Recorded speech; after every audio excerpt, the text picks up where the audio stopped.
Hey everyone, I'm here at Woodbrook Golf Club in Dublin, invited along by Pinergy to meet the Bruen team of the golf club. And tonight we're actually just going to all get together and informally have a chat about short game. It's a part of the game that brings a lot of healthy debate. So there's a lot of different shots these guys are going to be facing as they progress along through the tournament they're playing. So again, I suppose I know my tendencies in short game, what my mistakes are and where they come from. And I think that's what I can maybe demonstrate, the mistakes, the bad shots, and then work back from there, as opposed to showing how it probably should be done from the start and working back from there. I prefer to just isolate patterns that can be destructive, and certainly in short game, try and get that across, and then everyone leaves here with a little bit of insurance or a little bit of a shot that they can play under pressure, which at the end of the day is what we're trying to get better for. So guys are just arriving here now. We're going to get set up and we'll see how we get on. What I like to do is actually tell you the shit shots I hit and what I struggle with. So I want everyone to kind of leave here and know, right, that's my pattern, that's the potential bad shot I might hit. And the goal here is that everyone has a system or some bit of insurance under pressure, right? So if you're faced with a shot that you're uncomfortable with, you know, I know my tendency if I don't, and I'll demonstrate all this over there, if I don't have speed through my shot, I will duff my chip shots. That's my tendency under pressure. So I'm super aware of that. So then I have to practice away from that. So then I get some bit of calmness under the gun that I know how to set up and I know what I'm actually doing in terms of setup and things like that. It's when people get a little bit tight and tense under pressure because they fear what's in front of them in terms of the shot at hand, and they can't maybe vocalize it to their caddy or partner in the case of Bruen. That's where people tend to make a balls under pressure. I think that's huge, like at all levels, it's what to do under pressure. So, and again, my style is to totally like communicate with everyone and have like a common type of discussion. So if there's a certain shot someone wants to have a look at, we'll figure it out as a group. Like there's all ways to do it. I'll demonstrate it. You know, if I hit a shit shot, which I might, I'll be able to tell you this is exactly. But essentially chipping is all about control of the low point of the club and understanding what that feels like, really. Okay, so I'll demonstrate duffs, tins, all the stuff under the gun and why they happen, or under the sun and why they happen, and we'll work back from that. Really good players, beginners, you know, if you feel you have any electricity through a chip shot, we need to figure that out. And all I can do then is just maybe lend a few suggestions. Right, let's get the shaft up, let's open up, let's turn your pelvis a bit more. We don't have to get too technical, but it's just something feels that you can take away that, you know, geez, I remember that, or that feels good.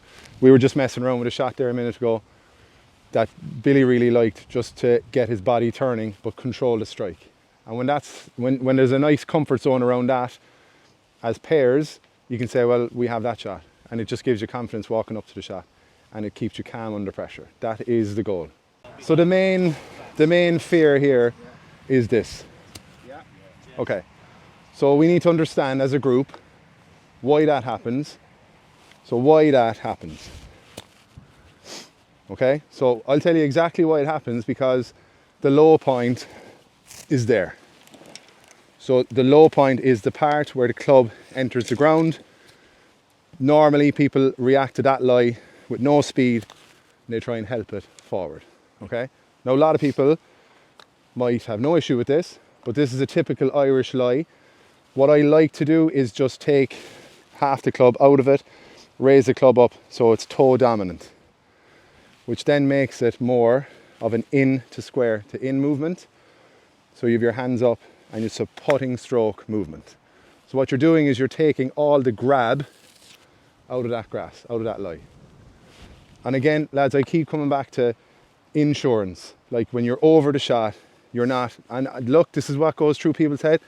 I actually haven't a fucking clue what's going to happen here under pressure. It either works or it doesn't. But when we actually know, okay, so grass into us, and they are terrible.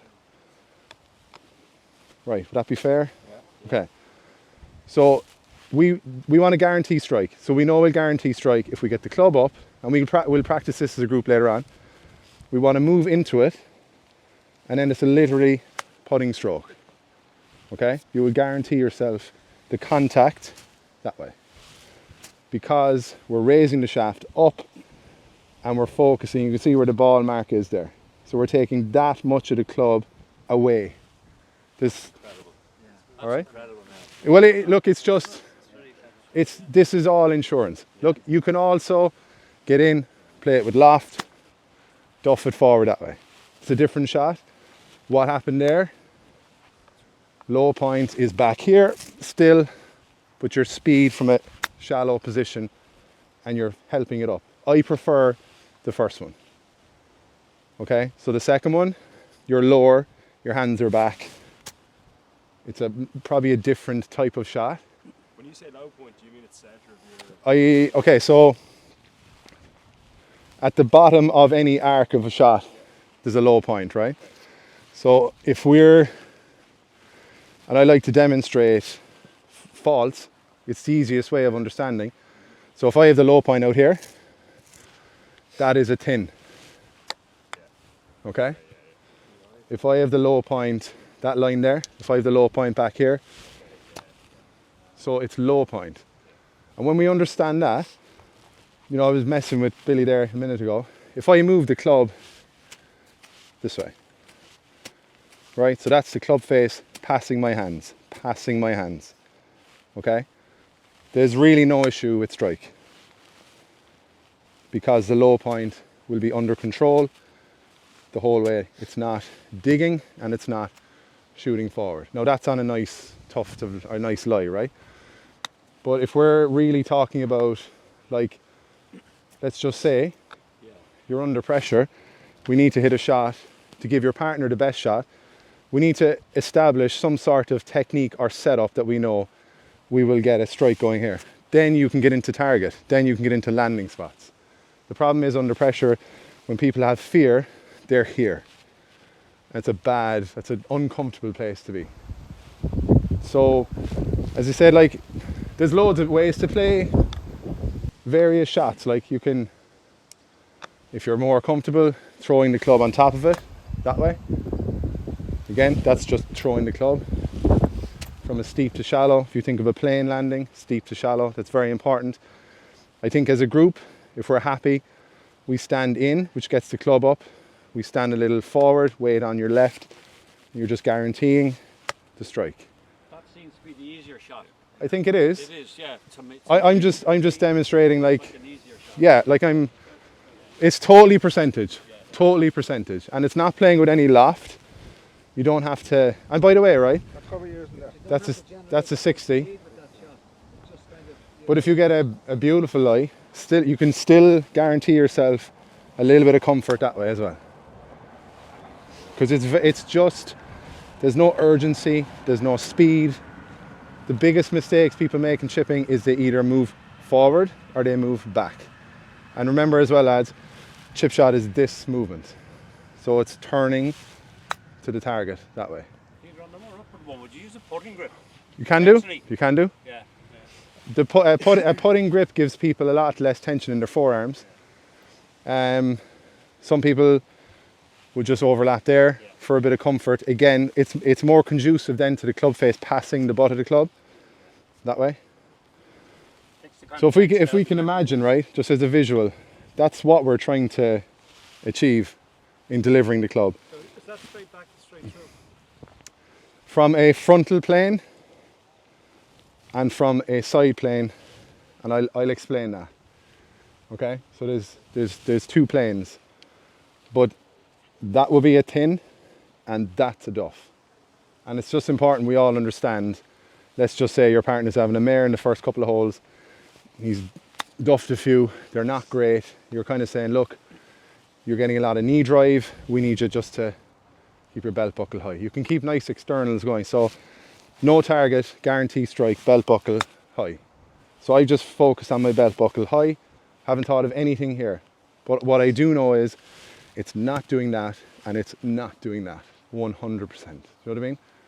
So it's just giving yourself that comfort. And if you feel like, we're not going to isolate anybody tonight, so don't worry, but like if you feel that, Jesus, that is me, like I'm this guy, right? Now obviously hopefully we're not that bad, right? But I did, yeah.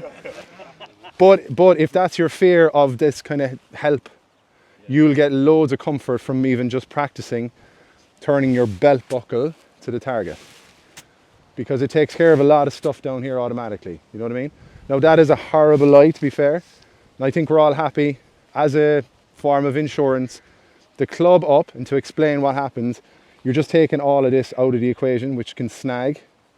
So club up, you're literally if I drew a line here, you see the contact points are literally on the toe. I'm just helping it forward. Okay, I'm guaranteeing myself the strike, which is the main thing.